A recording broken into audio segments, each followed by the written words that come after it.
Welcome to the James Skrmetta Show podcast, presented to you by Mac Anderson and Associates PLLC, our presenting sponsors. You will hear about them much later in the podcast, or much more in the podcast, I should say. We are recording live from outside. We are recording from the back porch of the studio. We are renovating the studio. We're kind of doing some things inside, and it is scuffed right now. I was on the phone for like an hour with Sparklight / Cable One to try and figure out some internet stuff. And due to COVID and due to the coronavirus, it's going to be a little more interesting than I would like it to be. So that's all happening this week. We should be in the studio. I would say for next podcast, we should be in there. I would hope so. So this might be a one-time thing. Or maybe, I mean, it's nice out here. It's nice out here. We're outside. It's a beautiful day. We're Monday recording. Day after Easter, so it could be worse. It could be worse. Could be raining on me. We do have some other noises, some birds out here. So I was not, when I first set all this up, it was pretty quiet, but now we have some winged friends. So I guess kind of some guests of the podcast. I thank you all for tuning in. I really do appreciate it. Like always, I've been saying every podcast, but really the numbers and just kind of what people are saying about the podcast and how much they're enjoying it, or the reviews. We're up to like 10 reviews on iTunes, all 5-star. None of are my burner accounts, I swear to God.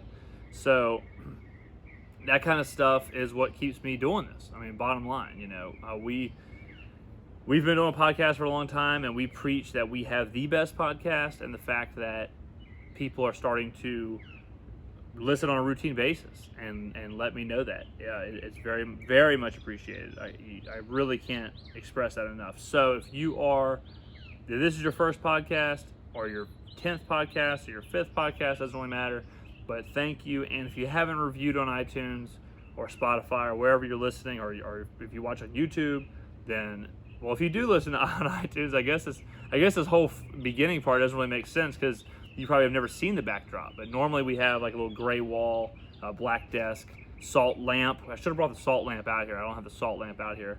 Big mistake on my part. But ignore all the description of the actual studio. But it's kind of nice out here. It feels good. I talked about it on the last podcast, but this is one of those. This is something that I have started to really enjoy. Something that I never did. It's kind of crazy when you look at time, when you look at how your days are spent, when you look at things you enjoy or whatever. But I've lived in this house for over almost 3 years now. I think it's either almost 3 or 4 years. I can't remember. I want to say 3, almost 3 years. It'll be 3 years and like 2 months.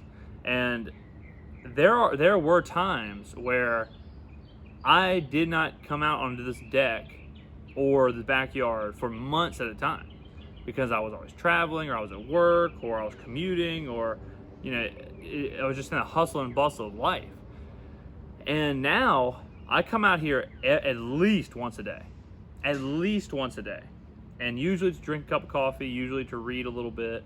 And I've really, really grown to enjoy just the sun, just sitting out here on the porch. And I don't have a great view, but just sitting out here and soaking in some sun and relaxing a little bit. So those are some of the little things that I've grown to enjoy, and that is part of living down in a beautiful area with beautiful weather. It's one thing we're blessed with down here in South Mississippi, is some incredible weather. So wherever you are listening, wherever you exist during this podcast, I hope that you're trying to get something out of the small things in life that may be around you. If you're living in, I don't know where you are, but I'm sure every place has their own small blessings that you can count on. So hopefully you're digging into those. But Easter was yesterday. Easter was yesterday for those who celebrate it.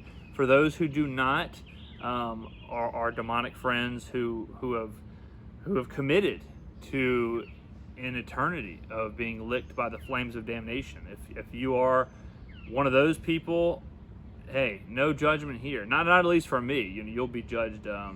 You'll be judged for eternity in the next life. But yeah, for the people that celebrate Easter, our first big holiday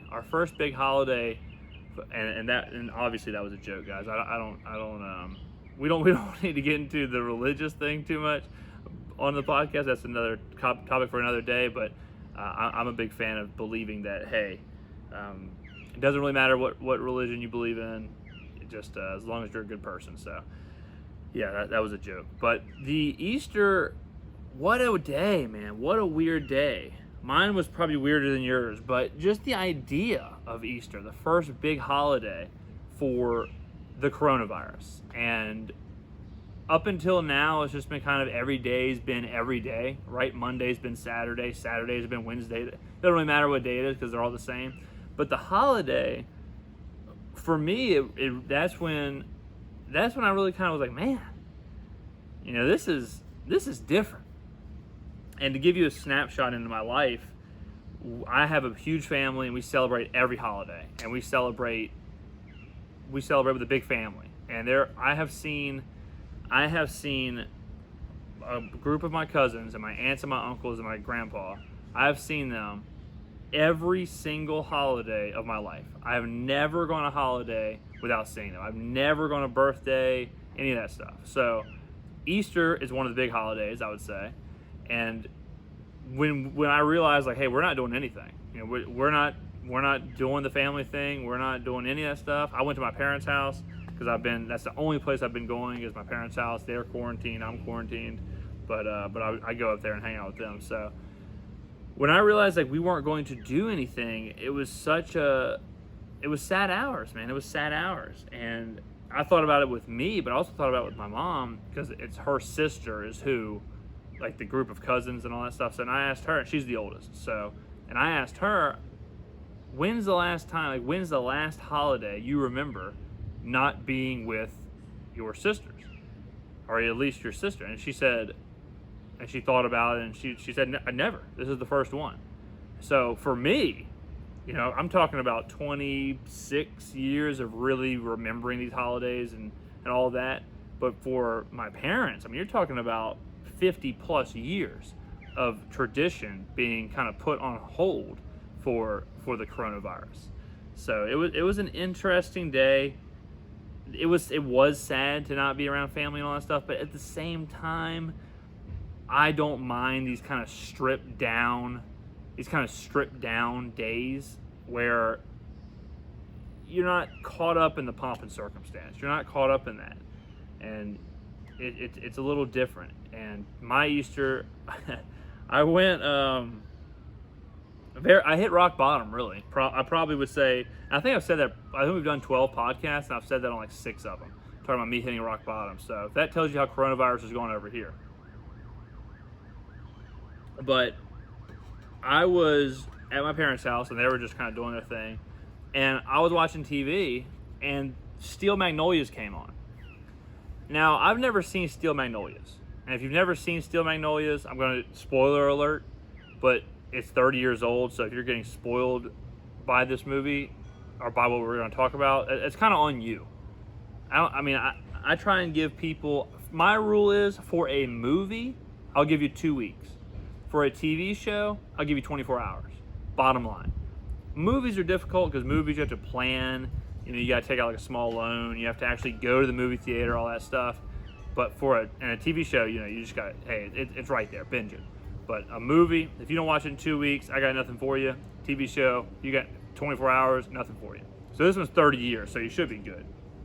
But so I started watching Steel Magnolias, and I watched it from front to finish. I have never seen this movie before. Let me reiterate that. And I was told it was a funny movie. I was told this was going to be a funny comedy, a Southern comedy. Everyone loves a Southern comedy. Dolly Parton, Julia Roberts, Sally Field. We got all the stars are out. So I'm watching Steel Magnolias, and it is pretty funny. It is funny. I'm enjoying it. Just a goof and a gaff. And we get to the end, or probably about 70% through, and it starts getting a little dark, and it starts getting a little damn sad. And Julia Roberts, and here comes the spoiler alerts, but Julia Roberts starts to deal with some diabetic issues. She starts dealing with some kidney problems. She's having like some seizures. She's having some passing out action.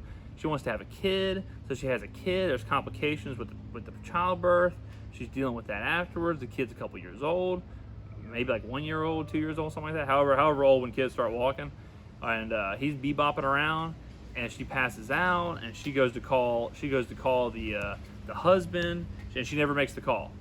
And Julia Roberts, who's like a pivotal character, her name is Shelby in the movie. She's a pivotal character in the movie, and she dies.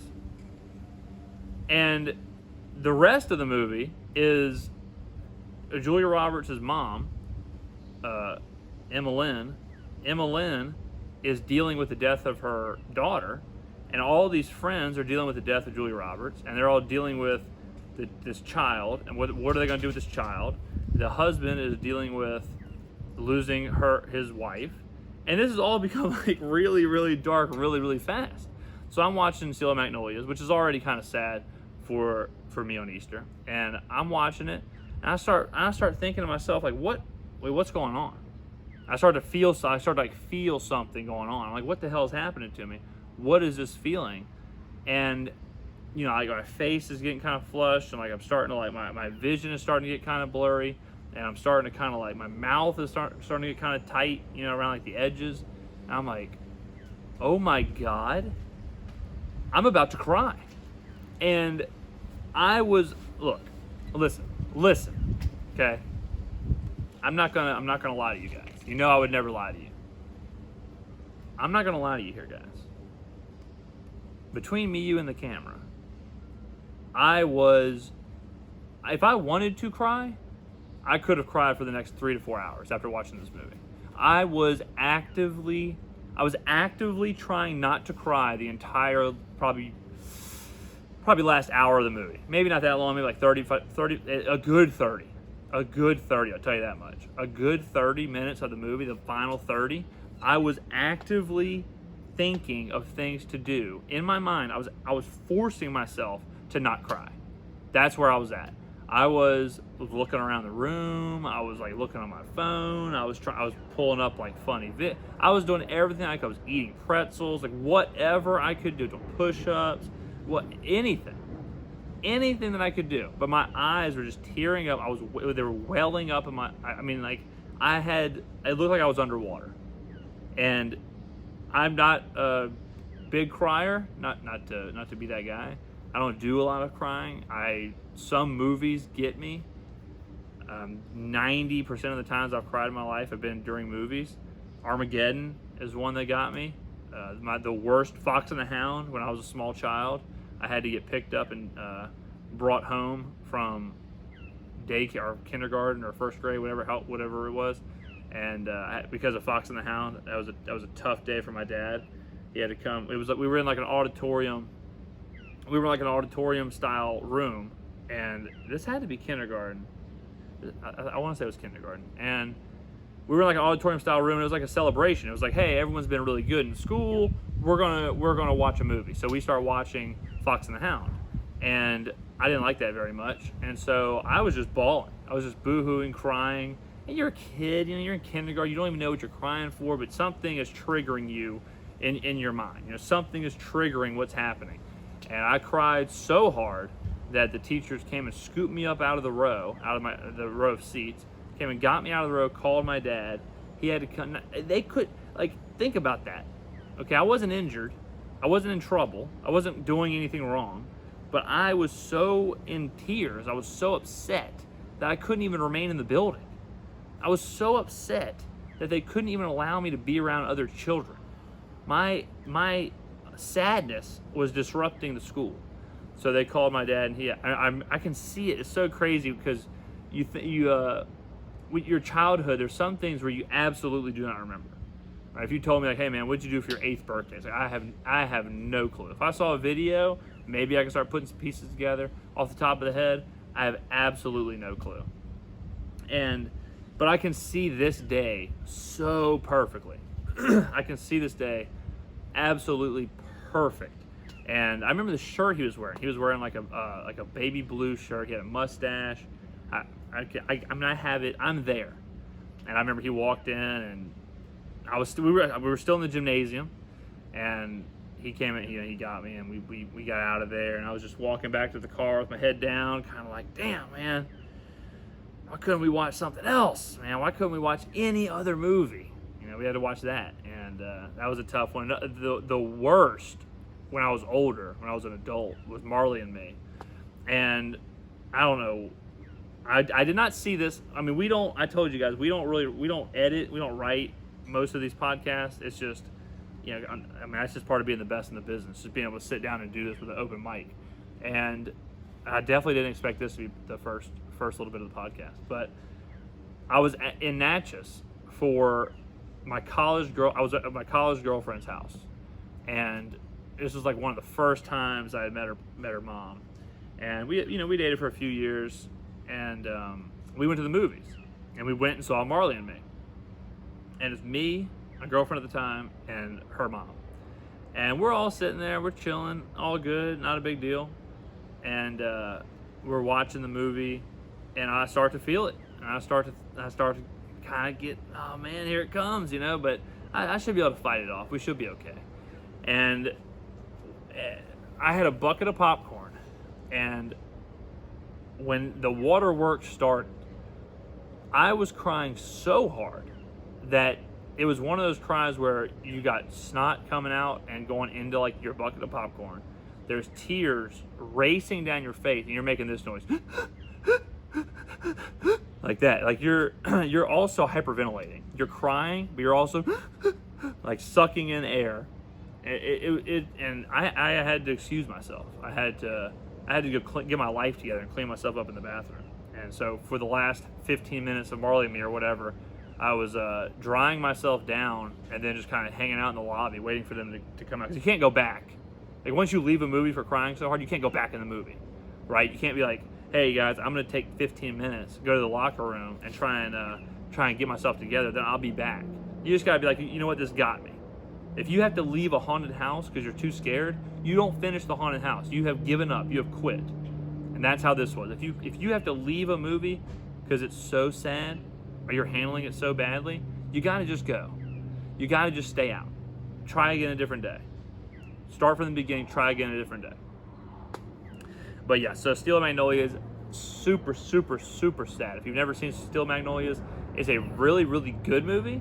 It's very similar like Forrest Gump, where it's just a really good movie that's kind of sad at the end and hits you right in the feels. So that was my Easter. A little bit of Easter, little bit of Peter Cottontail, a little bit of crying, a little bit of eggs. You know, so I mean, we really kind of knocked out all the points there. And my parents were like, should this be a tradition where we watch Steel Magnolias on Easter? And I said, absolutely not.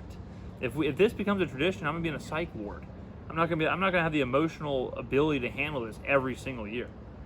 So that was my Easter. But how was y'all's in quarantine? Did it affect you? The quarantine is having this like trickle effect. It's got this weird. Every day I wake up and I reflect on kind of what's going on, and every day there's something new, and every day there's something where it's like, I just don't know, guys. I don't know. I will update on the quarantine, I suppose. And the quarantine, like, I don't want to say the quarantine is washed. I don't want to say, or not the quarantine, but COVID or coronavirus. I don't want to say it's washed. I don't want to say it's just like old news or jump the shark, because it's still a huge issue, right? It's still this enormous global pandemic. It's still probably the biggest event in my lifetime, maybe the biggest global event besides like a world war ever. You know, never has something impacted the entire globe at the same time to this level. I mean, completely shutting down countries. But I don't want to keep harping on coronavirus every podcast, because that's just me being lazy, right? You could talk an hour, you could do a Corona hour every single week, but everyone's doing that, you know. So we covered Corona. I think I don't want to say the best out of everyone in the world, but probably the best out of everyone in the world. And we will update here, but you know, I'm at the point to where I don't need daily updates, right? I don't need first 2 weeks. Oh my God, they're shutting down Las Vegas. Oh my God, they're shutting down New York. Holy shit, they're shutting down here. Oh man, I'm in a damn shelter in place. Like, yeah, I was with that, but we're almost a full month into shelter in place. We're almost a full month into just being home. You know, I know what's out there. I know the coronavirus is bad. I know people are dying. I know people are, you know, their lungs are filling with blood. We understand. Trust me. I am the conductor of the apocalyptic hellscape. The void, the void of darkness, the shroud of chaos. We understand that, and I think we've articulated that quite well on the podcast. So I know some people who turn on the news every single night to get a coronavirus update. That world, I can't even imagine living in that world right now. Of every single night, be like, oh, we went from 10 cases in Alabama to 14 cases in Alabama.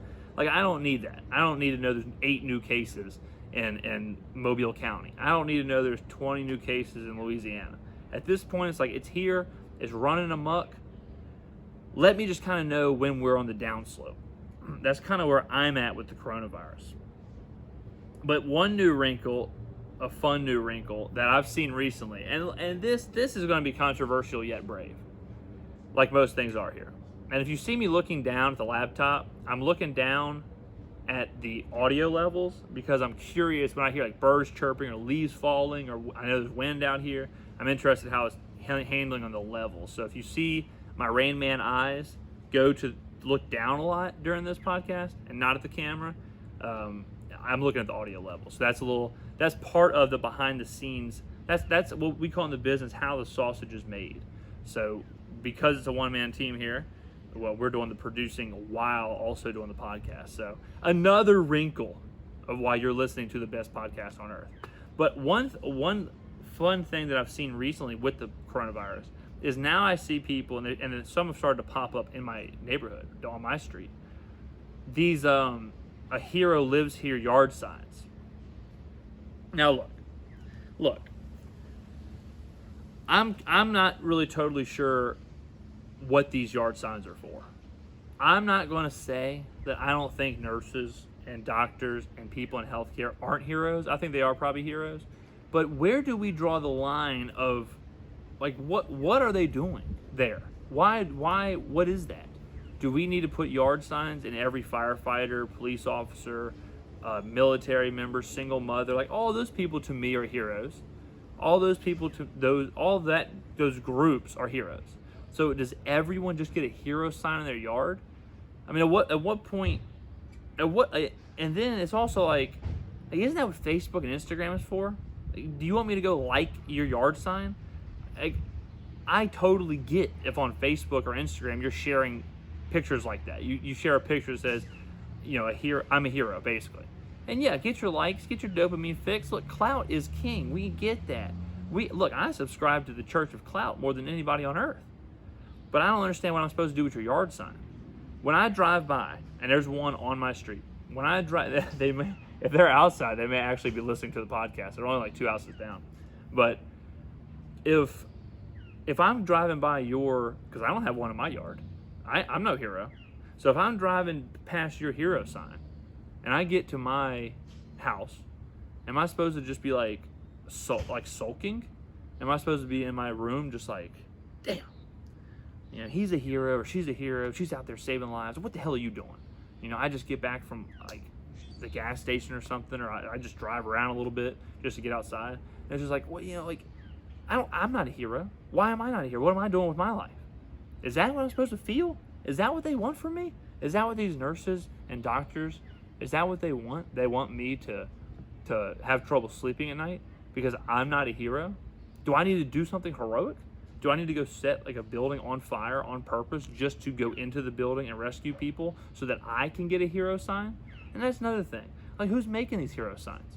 Who's the guy? Who's the gatekeeper? Who is the guy who is like, oh, hello, sir, I would like to buy one of your A Hero Lives Here signs. And does he even take cash? Or does he just take merit? Does he just take like, okay, well, I have a sign, but you got to prove you're a hero. And then I have to do something? Is it like a Girl Scout badge or a Boy Scout badge where I have to build a fire? If I build a fire in front of this man, do I get my hero badge? Like, how's it work? Because it doesn't make sense to me that you can just pay like $8 for it. That's not very heroic. Like, if I go pay $8, I get a Hero Lives Here sign, and then I can just put it in my yard? Or do I have to like bring like a choking baby and perform the Heimlich and CPR successfully to get my sign? Does this guy just have it's like the American Gladiators? You just show up and he puts you on an obstacle course, and if you complete the obstacle course, congratulations, you're a hero. And what is it? How do you procure these things? Who's giving you that status? I totally get for Boy Scouts. You fly a kite, you catch a fish, you get a badge, you fish badge, you wear it around. People push you down and put you in lockers, but at least you got your badge. At least you got your badge, and you can say, look, see this badge right here with the fish on it? This badge with the fish on it means that I caught a fish in that river. That's what this is telling me. It's an achievement unlocked. I unlocked this achievement. I get that, but the hero lives here yard sign? I'm not sure if I understand the prerequisites. I'm not sure if I understand why they are there. It just seems like 1996 all over again, right? Like it's pretty close to when people would remember when you'd go to the beach or you'd go anywhere and they had those planes, and the planes would be carrying like a ribbon, and the ribbon would say like "Happy 17th birthday, Amanda." And you're on the beach, you're like, you know what? I don't know who Amanda is, but it's obviously her birthday. Happy birthday, Amanda. You see the sign, and you talk about egotistical, where it's like, yeah, my birthday's happening, and I need the whole damn beach to know it's my birthday. So I'm gonna fly a big ass sign. It's basically mailing a letter to 1,000 strangers. But this is pretty close to that. This yard sign is pretty close to just flying. They really should do that. Instead of the yard signs, they should just fly a plane and just have the ribbon behind it. The ribbon should say like, Kathy just completed her 12-hour shift at Our Lady of Resurrection Hospital. That's it. Or Lisa served 4 hot po' boys at work today during her 8-hour shift at the salmon shop. Boom. Like that. That's what we should be doing. We should just be putting 1-2 sentence descriptions of your day at work, what you did, put it on the back of a B-52 bomber or whatever, and fly that thing over the city for an hour. And then everyone can look up and be like, damn, man, Martha had one hell of a day at work. And they can be long. If you want to just talk about some work drama or talk about some problems, you couldn't find a parking spot, you spilled your coffee, whatever. Man, Kimberly, damn, you look up, Kimberly spilled her coffee in the break room. Damn, tough day for Kimberly. Feel bad for Kimberly, man. That's what I'm looking for. I don't want to be driving down the street to see a random yard sign and all of a sudden start feeling bad about myself. Am I supposed to get out? I don't know what to do. I don't know what to do. So let's I'm not going to say let's just remove the yard signs, but if you haven't bought one yet, let's just not. That's kind of where we're at right now. Let's move towards not buying the yard sign at the moment. Let's do something else. We'll figure out a different way to proclaim you a hero. But I'm seeing them pop up everywhere. Whoever's making these "A Hero Lives Here" yard sign, absolutely fantastic. Absolutely fantastic job. I mean, that's capitalism at its finest. With the quarantine out here, I will say that in the update, right, the big update today is that America now has passed Italy on death numbers. And I'm seeing a lot of people share this, and which goes to show me that not a lot of people know geography, because, and write this down, ladies and gentlemen, you can blow people's minds at your next water cooler meeting. Did you know that Italy is much smaller than the state of California? I'll repeat that, because apparently the news is not doing this. But Italy is much smaller than the state of California. So when it's news that the entire United States has now surpassed the death tolls of Italy, that's when you know that maybe this isn't that bad in the United States. And this is officially where I've come down on this, is that I believe the following 2 statements are simultaneously correct. 1, I believe that the coronavirus was a serious issue, very serious, very problematic, global pandemic. I believe that it could have got out of control, and it could have been really, really bad. I am locked into that belief. I am there. I am right there. Okay? But I also believe simultaneously that number two, the United States had a multiple month head start to see how bad it got in places like Spain, Italy, China. They had the resources from being the United States, and they got the jump on it to where the data and the charts and the graphs that we saw of, whoa, 2 million people might die? Whoa, we're talking about 2 million people just in America may die from this thing? Maybe that was not right. You know, maybe that like equal scale of, okay, well, this many people have died in mainland China. If you scale it down, and this many people died in Italy, and if you kind of relate that back to the United States, we're projecting 3% deaths. This, like, maybe that was not right, because now I think the global death toll is like 113,000. And 113,000 in the world compared to the graphs and charts that we saw that were saying 1 to 2 million in America alone are incredibly different. So, yes, I think that without what we did, I think that without the resources that we have, I think that without the knowledge of multiple months of seeing what this thing can do, yes, I think it could have been really, really bad. I think it could have been really, really dangerous. Absolutely. And I had someone ask me, listener to the pod, ask me, what do I think would have happened if the coronavirus would have happened in 1950, where we didn't have the power of media, we didn't have social media, we didn't have the fast news cycle, and people got their news from the newspapers, and people got their information on a much longer loop. I mean, our news cycle right now is instant. You get breaking news on Twitter. Back then, I mean, you got to think about in you know, not that long ago. I mean, we're talking about the 70s and 60s. If something happened at 10 a.m., some breaking news happened at 10 a.m., you were not finding out about that until 6 p.m. when the news came on. Now, we're getting minute by minute, second by second update via social media. So it's it's completely different, you know, and social media has been one of the most confounding inventions of all time. Potentially could be one of the best things that ever happened, while also being one of the worst things that ever happened.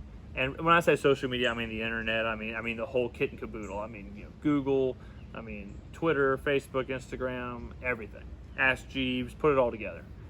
But I'll give it this: in situations like this, it potentially could have saved hundreds of thousands of people, because we went from understanding what was happening on a minute-by-minute basis to enacting full-scale regulations. You know, being able to pass down breaking news, here are your regulations, here are your guidelines, versus having to get the news days and days and weeks later. There's no telling what would have happened in the 50s and 60s if this would have happened. There's absolutely no telling how many people would have contracted the virus or died before we even had regulations.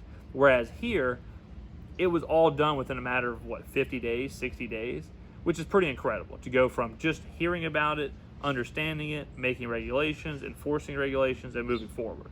So that has been interesting to watch, and to think about the devastation of what could have been in the past is something else. I live next to an Air Force base, and I hear one of the planes going off, and they usually fly right over the house. So if you hear, like right now, some like huge rumbling, that's what it is. So I'm just going to kind of ramble on until hopefully it passes. But I think it's about to fly over right now. Or maybe I'm wrong. Or maybe they're just blowing it up. I don't know, because the noise is not stopping. It's usually not this long. But that's what that noise is right now, is a giant aircraft about to fly over the house. So we're about to get a classic little podcast flyover. How many podcasts out there, ladies and gentlemen? How many podcasts have their own flyovers happening simultaneously with the cast? But I'll try and power through this. But the virus, and how I think, and I'm not a doctor. Look, Look, I'm not a microbiologist, I'm not a doctor, I'm not an epidemiologist, I'm not any kind of ologist. And absolutely do not take what I say as fact as far as the virus. On everything else, absolutely. On everything else, take it as fact, take it as 100% true, take it as, look, this is gospel. But on these, on pandemics and disease, don't take that as fact. But I believe that we're on the downslope. I believe that we are the peak is over. I don't think there will be another peak. I think we've kind of curtailed it. I think people have quarantined themselves pretty well. We've seen people, the flyover's over, but we've seen the people not do the quarantine. We've seen the spring breakers. We've seen the parties. We've seen the pub crawls, and we've talked about it here. But I think for the most part, people are doing what they should be doing. And I think that in the head start we got and the resources we have and all that stuff has kind of made it to where we weren't hit as hard as it could have been. And I think we're in that downturn. And I think that we will be back to normal in the next, in my mind, I keep saying I think that everything will be open for business to the best of their abilities by June. I think right now, was it April 13th? I think another 2 weeks of this, probably like home quarantine, and then around May, you'll start to see people slowly transition back. You'll see people, okay, work, the people who can come in, you come in. The people who can do this, let's start slowly getting back. And then by June-ish, we'll probably see the full scale, oh, this casino's open. Oh, this cruise ship is running. Oh, this restaurant is open. Oh, we're having a concert, stuff like that. We're having a concert, we're only having 1,000 people, right? So, and we're implementing fever detectors. So stuff like, we're gonna have a slow rollout, but I think that in June-ish, we should be probably getting over this whole thing. And that's due to a lot of reasons, I think. And the idea that there will be another peak, because you see, I before this podcast, I checked out what the updates were, just so I made sure to have the best information for you guys. And on one of them I saw was something like, we're not even at the bottom yet. And I couldn't believe that I was still seeing these articles, because I thought that was way in the mirror of the idea that, hey man, we may not be good. We may be still cooked. And I couldn't get over that still is a thing. Because to me, it seems like it's getting so much better. The numbers are just drastically dropping. I mean, Italy and Spain, their numbers are dropping. They're dropping so much that they're actually starting to open stuff back up. So to me, it's hard to imagine that, oh, we're going to have a huge peak. Like, and maybe I'm wrong. I'm absolutely not a doctor. And Anthony Fauci or whatever, this guy is getting more play. This guy's getting more play than anybody. I've never seen someone do so many podcasts, so many TV shows ever. Is this guy going to run for president? I mean, he's on every TV show, he's on some podcasts that aren't even, he's on just like fun podcasts. I think he was on like the Ron Burgundy podcast. This guy's he's on C-SPAN, and then next thing I know, he's on Hot Ones. I mean, we're going to have Anthony Fauci on American Ninja Warrior. He might be on Survivor next year. This guy, for being a doctor, this man loves the camera. I mean, he's on 5 minutes, he's eating blazing wings, on Hot Ones, crying, just tears running down his face as he answers life questions. Then boom, he's on ESPN. Bam, he's behind the president. He's everywhere. So he his information, listen to him for sure over what I'm saying. But from my point of view, I think we may be wrapping it up. We may be wrapping up the quarantine. Now let's talk about our presenting sponsor. Let's talk about our presenting sponsor, the law firm of Mackhard, Anderson and Associates, PLLC. Guys, we introduced them last week. What an ad read that was. They're a law firm based in Hattiesburg, Mississippi, place I know very well, went to college there. If you have any issues, legal issues, these are the guys to go to. How many times do I have to tell you about these billboard lawyers, these commercial lawyers? We have seen them. You know who I'm talking about. Drive down the street, I'm sure they have a billboard there. All these guys do, these crooks, is they put these billboards up. They put the billboards up, and they hope that someone gets in a wreck, and they hope that something pops off in their brain where they're like, oh yeah, I remember that billboard with the giant yellow letters. What was their tagline? One call, that's all. I could make one call right now. If that's all it takes, I'll call them. And then they call them and they get hooked for a huge bill. They never get their money. They never get what they need to do. And it's a total disaster. My guys, great friends of the podcast. Matt, I'm trying to get into a situation with an insurance denial just so I can call these guys, because they are unbelievable. But these guys at Matt Card, Anderson and Associates, they're not going to tell you one call. Why? Because if it takes 3 calls to fix what you have going on, they'll make 3 calls. If it takes 10 days, they'll take 10 days. Think about if you were in jail. Or that's a good, you know what? Think about that. Where's the only other place that they give you one call? Prison. When you go and you hold up a Circle K for $70 and a Laffy Taffy, and you got, you're down on your luck, so you roll in there with a 45 and you hold up the cashier for a few lemon drops, and they send you to the pen. What do they tell you? All right, you get one call. So why would you trust a law firm that is using the same rules as prison? Would you trust a hotel that used the same rules as prison? Would you trust a hotel that said, hey man, we have prison rules here, so if you go to the bathroom, you better bring a shank? I certainly would not. I don't understand how the one call that's all became popular. Don't trust the one call that's all. Trust the guys who will go the extra leg for you. Termites, 18-wheeler, automobile crash, any of that. That's what the guys at Matt Card, Anderson and Associates are doing for you. You got termites? You think you can handle termites in one call? Absolutely not. I'll tell you that right now. I got a friend of mine a family member who has over $100,000 of damage done to her home by termites. You think she got that handled in one call? Absolutely not. There's only one place in the world you can get something handled in one call. That's a pizza place. You call and you say, I'll take a large pepperoni. They say absolutely, and that's it. There's one call. Anywhere else, it's going to take more calls.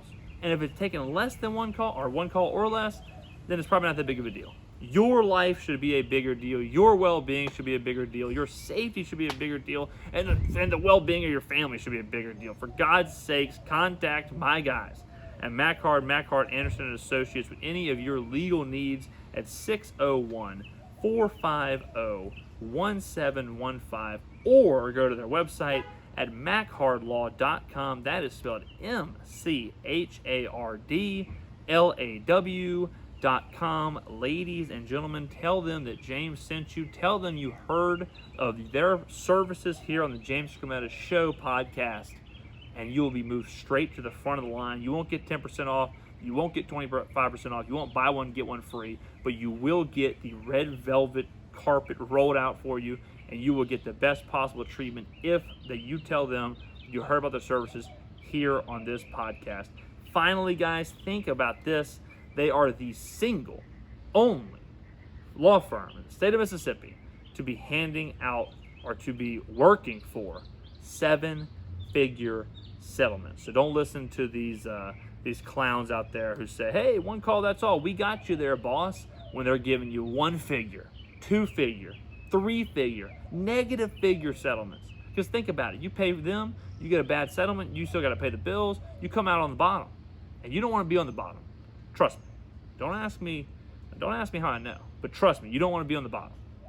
My guys at Matt Card, Anderson and Associates, 7-figure settlement. Give them a call, go to their website, tell them James Skrmetta sent you. And that is our presenting sponsor. Whew. Name another damn podcast that can be outside, because I'm starting to sweat. Name another podcast that can do an ad read like that with no notes. I have no notes. I got my audio levels here. The only thing I've got, take you behind the curtains, the only thing I've got right now is their number and their website. And that's it. And I'm sitting here ripping 45 minutes into a commercialless solo podcast, and I'm out here ripping an ad read like that. A 10 out of 10 ad read. Unbelievable. I mean, you talk about on another level, Conan O'Brien's podcast. Are they doing this? Is Jim from The Office, is his podcast doing this? Another planet, really. Another thing about the quarantine I got this glass of water out here, and I keep taking a sip out of it, and I'm kind of nervous because I'm thinking like pollen and stuff is falling in it, and I don't handle pollen very well. Got some allergies. Man's got allergies. Man's took allergy shots for a few years, and I'm just imagining how much pollen is in this glass of water, and I'm just drinking it into my esophagus, into my tum-tum. I might be coroned up by tomorrow. I might just have I might have to get a Claritin D, like, IV. My eyes are going to be so swollen after this podcast. But hey, anything for you guys in those 5-star reviews. But another thing about the quarantine, we'll end the show on this, but another thing about the quarantine, I just think I think the world's changed, man. I think we've been here long enough. Guys, silently, you don't have to tell anybody. I'm not a snitch. I won't tell on you. But raise your hand if you're working at home and you're getting your work done in like 2 hours, and you're working, you're not sitting at a desk, you're not wearing slacks, you're not dressing up, you're not forced to take a 1-hour lunch break, you're not sitting in your car eating a lunch that you packed, you're not, you can go outside if you want to, you can work from your living room, you can work from wherever you want. You're productive, you're getting your job done, you're doing a damn good job. Now tell me if you think that you'll do a better job by working at an office, by wearing slacks, by sitting in a cube, by sitting at a desk, by having to go somewhere, by having to be there for 8 hours. Do you think that any of that stuff is directly related to how well you can do your job? Because I'll tell you right now, I don't think it is to my job. And I don't think it is to your job either. And I totally understand if there's some jobs where you have to go outside. Or go outside. This is the only job where you can do it outside. But there are some places where you have to be at the office. I totally get that. If you deal with customers, if you deal with people, yeah, you got to be there. But for most jobs, most office jobs, most cube jobs, you sitting in that cube of hell, you being imprisoned by that cube, does not directly correlate with how well you can do your job. If you can do it from home, where's your mental place going to be the day they tell you, all right, we're going back to work, we're going back to the office, you got to come to the office for 8 hours. I know personally, I don't know how I'm going to handle it, because I've become so used to kind of hanging out, kind of, drinking my coffee, doing my job. I'm up every day for my hours. I work every day during my hours. I don't do anything in my work hours that I wouldn't do at work. I don't go somewhere. These podcasts I do after my work hours, all that stuff. And to think that I'm going to have to go back to the way where I'm sitting at a cube, or I'm wearing the same 10 outfits, or I'm sitting in my car eating lunch, and those things directly take away from quality of life, bottom line. They really do. And I'm surprised that places, and maybe they will, but maybe places will become a little bit more progressive, and they will say, you know what, this is kind of working, let's loosen up some of our regulations. You don't have to be here for 40 hours. And I think the way it should go, and this is what I would promote to every company that can do this, I think people should be, let's just ease into it. What if a company said, okay, you have to be here for 20 hours. You have to be in the office for some type of 20 hours spread out over the course of Monday through Friday. Figure it out. But you do not have to just sit here. You do not have to take an hour lunch break. If you want to work 3 days on this, or 3 hours on this day, 5 hours the next day, if you want to do this, you want to take it, whatever, go do it. As long as you get your work done. And I think people will be so much more productive and so much happier.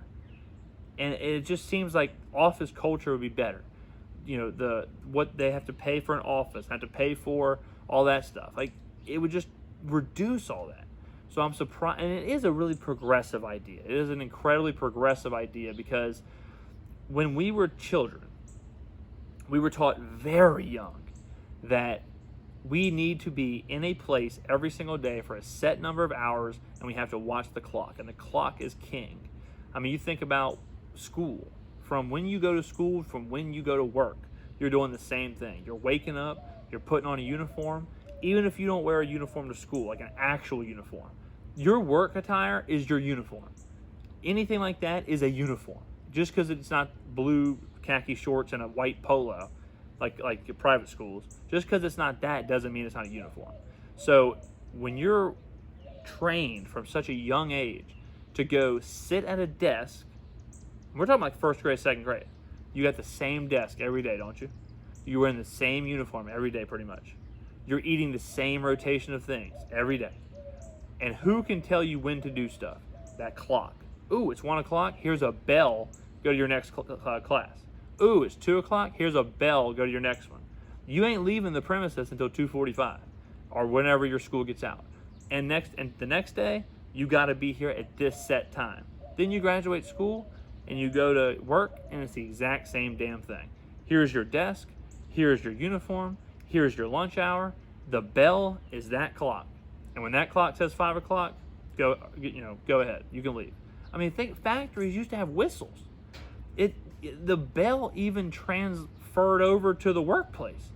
Factories used to have the whistle at 5 to let people go. And now we just have our bosses.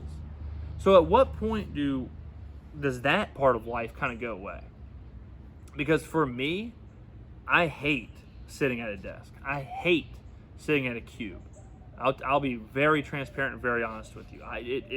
I'm allergic to the idea of a cube. I'm allergic to the idea of I have to be in this space for 8 hours. There's almost nothing that would take me 8 hours straight sitting in the same spot to do. I mean, it's hard to imagine what you are doing unless you're doing like the most intense Lego set of all time. What do you have to be in the same spot for 8 hours in a 3x3 square to accomplish? If you can answer me that, if you can tell me what that is, I'd be very surprised, because it's probably nothing. It's probably nothing. So I'm interested to see what people will be like when they have to go back to that. I mean, we've got a solid month, some people longer, of this different world. Can you go back to packing your lunch? Can you go back to meal prepping and eating out of plastic containers in your car? Can you go back? I haven't worn a belt in a month, and it's felt damn good. Can you go back to that life? Should we go back to that life? Let me know what you think, guys. You can find me, interact with the show, talk about topics you want me to talk about, ask questions for shows. We'll do a Q&A soon, I think. We're collecting comments and stuff like that from social media and whatnot. So you can find me on all socials at James_Skrmetta, the last name Skrmetta. Twitter, Instagram is the best ways to find me. The YouTube channel, comment, I'll check out all the comments. So we are on there. We also have a Clips channel. We have a Clips channel for, if you don't want to listen to the full form podcast, if you go to the Clips channel, then you can find just like topics kind of highlighted from each show. Those are fun. We also live stream. We hang out on Twitch a lot. It's not like shows like this. We're just hanging and banging, chilling, doing different stuff. We stream a good bit. So if you go on Twitch, guess where you can find me? James_Skrmetta. So thank you very much for enjoying this podcast with me. Sorry it was a day late, but I didn't get it done on Sunday because of Easter. I was too busy crying to steal Magnolias. You know how it is.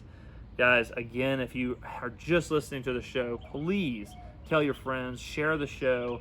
I see all the time, hey, what's a good podcast? Hey, anybody got any good podcast recommendations? Hint, this is the one. Tell those people about this show. I'm sweating like a pig out here. It is officially hot. So we're going to wrap it up. Thank you very much, guys. Next podcast, we should be in the new studio. And if we're not in the new studio, guess where we'll be? We'll probably be out here, weather permitting, because besides this sweat behind my kneecaps, this has been kind of enjoyable. Again, thank you very much for listening. Thank you very much for your kind words. This has been the James Skrmetta Show, the greatest podcast on planet Earth.